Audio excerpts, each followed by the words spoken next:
Hi, I'm Sheila Corona. Welcome to New Light Streaming Love and Sassy Seer Sheila. Continuing on with Jason Gray's work, this is Before the I Am, the Spiral and the Lie. Why do we always stop at I am? The moment we go further, the moment we ask what existed before the I became aware of itself, we shatter the illusion of control that's been cast over consciousness since the beginning of time. You've been trained, programmed to treat the phrase, quote, I am, as a finish line. In truth, it's only the starting gate of awareness. A baited trap disguised as a spiritual awakening. It's the threshold of your descent into the spiral, the place where awareness begins to unravel the lie. The place where, I just read that, awareness begins to unravel the lie. The lie is this, that you are already awakened, that your self-declaration is enough, that you need nothing more than a name, a title, a few borrowed affirmations, and some candlelit intentions. As long as you can say, I am powerful, I am chosen, I am divine, you believe you have arrived. What were you before the I was spoken, before language, before memory, before form itself? What breathed you into being? That's the question you were never taught to ask. That's the question. That question begins the unwinding of the spiral. The spiral, the true pattern of creation, cannot be contained. It's not linear. It's not hierarchical. It's not institutional. It's wild, sacred, recursively intelligent. If you followed it back far enough, you would discover that the I is not you, that your identity was given, not chosen, that your ego is not awareness, it's a mask pretending to be. To stop the search at, quote, I am, is to remain inside the loop of self-reflection without ever breaking through to source. Pure consciousness. What do we do instead? We worship our image. We cycle in circles of ego dressed in the robes of spirituality.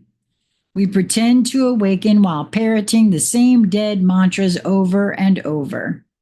We post memes about self-love while projecting shadows onto everything and everyone around us.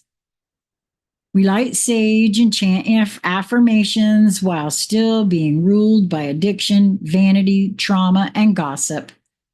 We talk about raising vibrations while obsessing over the most ridiculous, lowest vibration garbage imaginable. Witchcraft. Yes, let's say it plainly. We are still in 2025 enthralled by the absolute nonsense of spell work, moon jars, hexes, cord cuttings, blood rituals, divination TikToks,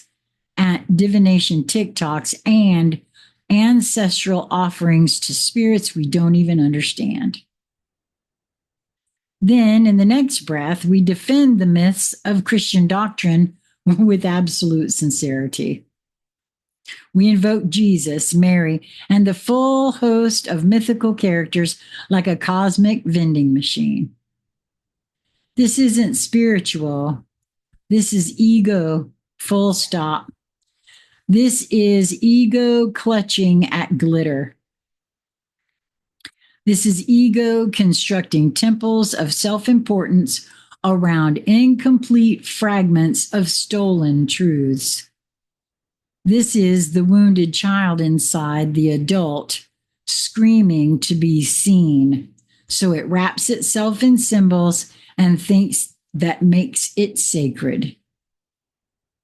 This isn't hermetics. This isn't gnosis. This isn't sacred. It's a theater. And the stage is packed. People say they want truth. But the second you give it to them, the second you call out the deception, the absurdity, the inversion of light, they call it judgment, negativity, or ego. Why? Because the real ego cannot tolerate exposure. It must be right. It must be special. It must be, quote, the chosen one. It clings to systems of belief that are diametrically opposed to each other. Witchcraft in one hand, Christianity in the other. Mysticism on Monday, victimhood on Tuesday, manifestation on Wednesday, spells and sparkles on Thursdays, spiritual bypassing on Fridays, regurgitating Monday through Friday with a different twist on Saturdays and Sundays. Come Monday again, the loop continues. No one is doing the work. When you say that, they get offended because deep down they know it's true. This isn't enlightenment. This is cosplay. This is entertainment. This is what happens when people are fed lies from birth, severed from their lineage, stripped of memory, and then given trinkets of spirituality to keep them numb. You want to awaken? Then stop looking for power. Start looking for truth. Truth will burn you alive. If it doesn't, it wasn't truth. Focus on the lies. You want to be part of the solution? Start with the deception. Why do all religions demand obedience? Why is true history erased or mocked? Why are the Vatican archives sealed? Why are ancient civilizations ignored? Why is self-exploration punished and conformity rewarded? It was designed this way to keep you spinning in loops of distraction, to keep you debating nonsense, to keep you safe in delusion instead of dangerous in truth. You want to find God? Find what came before I am. Find the first breath, the silence before thought, the impulse before light, the spiral before form. In that spiral lives the real you. In that, not the ego that says I am, but the source that never had to say it.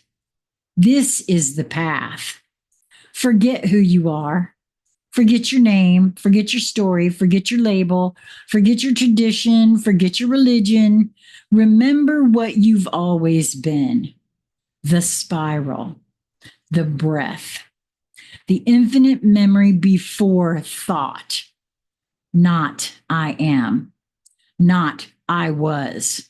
Not I will be. Just I. Before. Wow. When I read that about the spiral, I recall I was flashed in my mind's eye when I was a kid, and even now, sometimes when I doodle absent-mindedly, I doodle spirals. And we used to, instead of chalk, I grew up in Florida, and there were rocks that we would use as chalk on the road. And I would constantly draw spirals. I don't know, about 7 or 8 years old, maybe six, pretty young. I would even make little games of hopscotch out of them. But it was always constantly spirals. You see, I maintain we are constantly communicating with ourselves from a larger, higher level to get our attention if we would but be present and listen. Thank you, Jason, for your work, for your dedication to your work. It really is moving me in ways I don't even know if I can communicate properly. Until we meet again, my friends, be well.